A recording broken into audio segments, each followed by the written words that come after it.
Hello বন্ধুরা, কেমন আছো তোমরা সবাই? আশা করি তোমরা সবাই খুব ভালোই আছো। তো সকলকে জানাই গুড মর্নিং। আর আজকে আমার একটি নতুন ব্লগে তোমাদের সকলকে স্বাগত জানাই। তো আজকে কিন্তু দেখো সকাল সকাল ঘুম থেকে উঠে আমি কিন্তু বাসি ঘরদোর সব পরিষ্কার করে নিয়েছি। তারপর কিন্তু আমি সোজা চলে গেছিলাম স্নান করতে, কারণ সকাল সকাল স্নান না করলে আমার কাজ কেন জানি এগোতেই চায় না। তাই আমি সবসময় চেষ্টা করি স্নানটা যেন সকাল সকালই করে ফেলতে পারি, তাহলে আমার সব কাজ কেন জানি তাড়াতাড়ি হয়েও যায়। তো স্নান করে আমি কিন্তু দেখো সোজা চলে এসেছি রান্নাঘরে।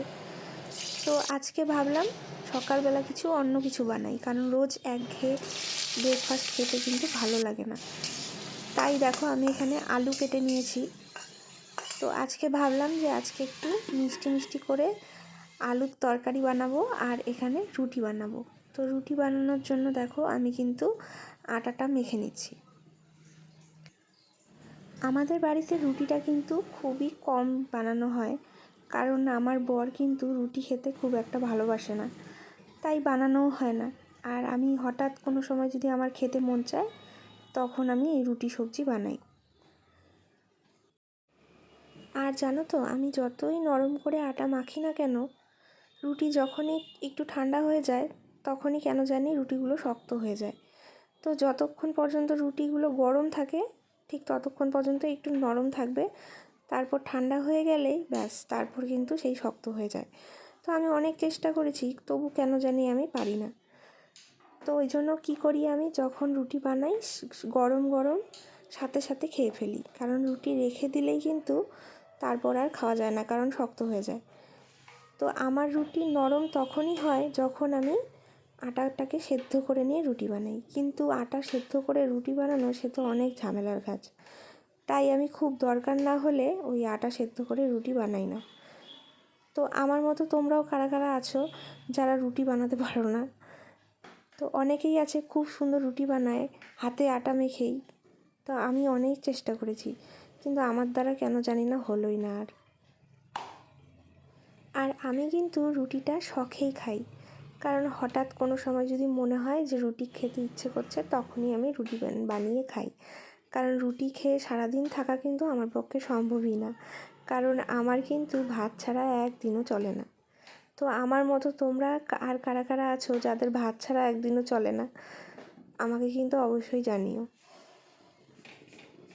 তোমাদের সাথে রোজকার ঘরের এই কাজকর্মগুলো শেয়ার করতে আমার কিন্তু বেশ ভালোই লাগে, কারণ এদিকে কাজকর্মগুলো আমার হয়ে যায় আর এদিকে ব্লগের মাধ্যমে তোমাদের সাথে কিছুটা গল্পও করা যায়।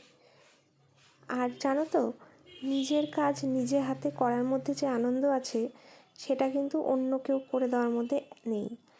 কারণ নিজের স্বাধীন মতো নিজের কাজ, নিজের সংসারের কাজ গুছিয়ে করার মধ্যে যে ভালো লাগাটা, সেটা কিন্তু কখনোই অন্যের হাতে করে দেওয়ার মধ্যে থাকে না। আমার অন্ততপক্ষে তাই মনে হয়। তোমাদেরও কি এরকম মনে হয়? আমার যখন নতুন নতুন বিয়ে হয় তখন কিন্তু আমি রান্না বান্না সেরকম কিছুই করতে পারতাম না, কিন্তু করতে করতে এখন দেখো আমি যতটা পারি সেটা আমার কাছে অনেক। কারণ আজকে যদি আমি নিজের হাতে চেষ্টা না করতাম তাহলে কিন্তু এই সব কাজগুলো আমি একা হাতে করতেই পারতাম না। তো তোমাদের সাথে গল্প করতে করতে দেখো এদিকে কিন্তু আমার আলুর তরকারিটাও প্রায় রেডি হয়ে গেছে। তো আর এদিকে কিন্তু আমি রুটিগুলোও বানিয়ে নিয়েছি। তো এখন আমি রুটিগুলো খেয়ে নেব, কারণ খিদেও পেয়ে গেছে। এই রুটির সাথে যে আমি মিষ্টি মিষ্টি আলুর তরকারিটা বানিয়েছি, এটা কিন্তু আমার শাশুড়ি মায়ের রেসিপি। আমি যখন নতুন নতুন বিয়ে হয়ে এসেছিলাম তখন আমাকে আমার শাশুড়ি মা শিখিয়েছিল। তো এই শুকনো লঙ্কা কালো জিরা ফোড়ন দিয়ে সামান্য একটু চিনি দিয়ে তারপর এই আলুর তরকারিটা বানাতো আমার শাশুড়ি মা। খেতে কিন্তু আমার বেশ ভালোই লেগেছিল। তারপর থেকে কিন্তু আমি যখনই রুটি বানাই তার সাথে কিন্তু এই আলুর সবজিটা আমি বানাই। তো আমার খাওয়া দাওয়া কিন্তু কমপ্লিট। আর দেখো, রুটি যেহেতু বানিয়েছি তো বাসন তো হবেই, কারণ রুটি বানাতে গেলে তার সাথে কিন্তু এতগুলো বাসনও কিন্তু রেডি হয়ে যায়। তো কারণ রুটি বানাতে অনেক বাসনের দরকার হয়, দেখতেই পাচ্ছ। তো এই বাসনগুলো আমাকে এখন ঝটপট করে মেজে ফেলতে হবে, কারণ যদি আমি এখন ফেলে রাখি বাসনগুলো পরে কিন্তু আর ইচ্ছে করবে না। কাজ ফেলে রাখলে জানো তো এরকমই হয়, সাথে সাথে যদি আমি সেই কাজটা না করি তাহলে কিন্তু পরে আর ইচ্ছে করে না কেন জানি। ভিডিওর মধ্যে আমার বাসন মাজাগুলো যতটা স্পিডে দেখাচ্ছে, সত্যিই যদি আমি এত স্পিডে মাজতে পারতাম তাহলে কি ভালোই না হতো বলো।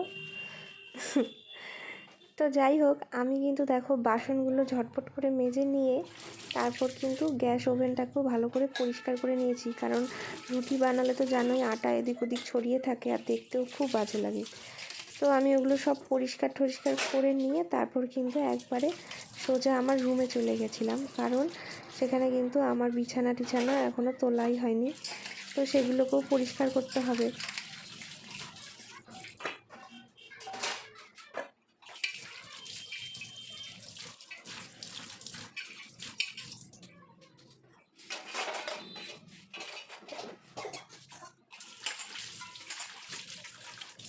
তো তোমরা তো দেখতেই পাচ্ছ বিছানার কি অবস্থা।